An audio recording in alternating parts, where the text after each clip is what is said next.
1992 பிரேம புத்தகம் என்ற ஒரு தெலுங்கு படம் மூலமா தன்னோட திரைப்பயணத்தை தொடங்குறாரு அஜித் குமார்.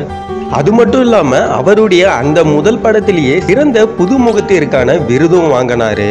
அதுக்கு அடுத்தபடியா தமிழ்ல தன்னோட திரை வாழ்க்கையை தொடங்குறாரு. 1993 அமராவதி படம் மூலமா தமிழ் திரையுலகிற்கு அறிமுகமாகிறாரு. அஜித் குமார் தமிழ்ல நடிச்ச அமராவதி படம் ஒரு பெரிய வெற்றி பெறல. இருந்தாலும் தன்னோட முயற்சியை கைவிடாம அடுத்தடுத்த படங்கள்ல நடிக்க ஆரம்பிச்சாரு.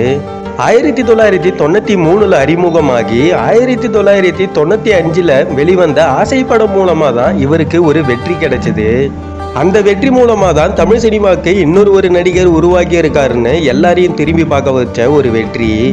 என்னதான் சினிமா ஒரு பக்கம்னாலும் பைக் ரேஸ்லயும் ஆர்வம் காட்டுறவர் தான் தல அஜித் குமார். இப்ப மட்டும் இல்ல, அவர் அறிமுகமான 1993 இருந்தே அவர் பைக் ரேஸ்ல ஈடுபட்டு தான் இருக்காரு.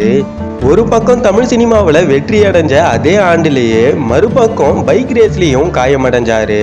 அந்த காயத்துக்கு அப்புறமா 3 வருஷம் கழிச்சு 1998 வெளிவந்த காதல் மன்னன் தான் அவருக்கு வெற்றியை கொடுத்தது. அந்த வெற்றியை தொடர்ந்து மறுபடியும் தன்னை முழுசா பைக் ரேஸ்லயே ஈடுபடுத்திக்கிட்டாரு. இதனாலேயே இன்னொரு பக்கம் சினிமா வாழ்க்கையில கஜினி, காக்க காக்க, சாமி போன்ற படங்கள்லாம் பாத்தீங்கன்னா அவரால் நடிக்க முடியாம போயிடுச்சு.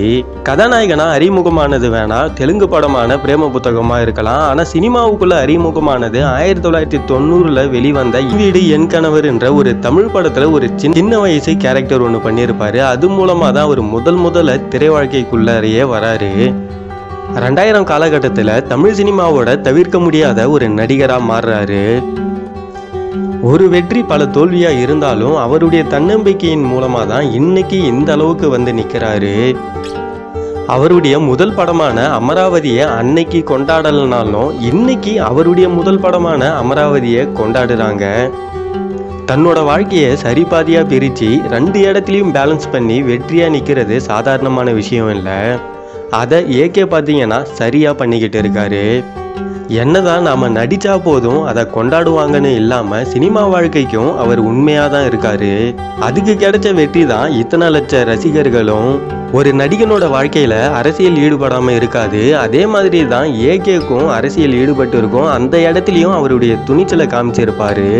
என்னதான் பல மேடைகளுக்கு அவர் வராம இருந்தாலும் ஆனா அந்த மேடையில அவருக்கான ஒரு இடம் கண்டிப்பா இருக்கும். யாரை கேட்டாலும் அஜித் குமார் கிட்ட பிடிச்ச விஷயம் என்னன்னு கேட்டா அது கண்டிப்பா தன்னம்பிக்கைன்னு தான் சொல்லுவாங்க. அந்த அளவுக்கு எந்த இடத்துலயும் கீழே விழுந்துடாம தன்னோட தன்னம்பிக்கை மூலமா மட்டும் இவ்வளவு உயரத்துக்கு வந்திருக்காரு. ஒரு இடத்துலயும் அவரை கொண்டாடுறது அவருடைய தன்னம்பிக்கையினால உழைச்சதுக்கான ஒரு வெற்றி தான். எல்லாருமே உழைச்சி தான் ஒரு இடத்துக்கு வருவாங்க. அந்த உழைப்புக்கு பின்னாடி இருக்கிற உண்மைதான் அவங்கள நிலைநிறுத்தும். அப்படி நிலைச்சு நிக்கிற ஒரு மனுஷன் தான் அஜித் குமார். அப்படிப்பட்ட ஒரு மனுஷனுக்கு சினிமா கலெக்ஷன் சார்பா பிறந்தநாள் வாழ்த்து சொல்றத ஒரு பெருமையா நினைக்கிறோம். இந்த வீடியோ உங்களுக்கு பிடிச்சிருந்தா லைக் பண்ணி ஷேர் பண்ணுங்க. மறக்காம நம்ம சினிமா கலெக்ஷன் சேனலை சப்ஸ்கிரைப் பண்ணிக்கிங்க. பக்கத்துல இருக்கிற பெல் ஐக்கானி கிளிக் பண்ணிக்கிங்க. உங்களோட ஏகே ஃபேன்ஸுக்கு ஷேர் பண்ண மறந்துடாதீங்க.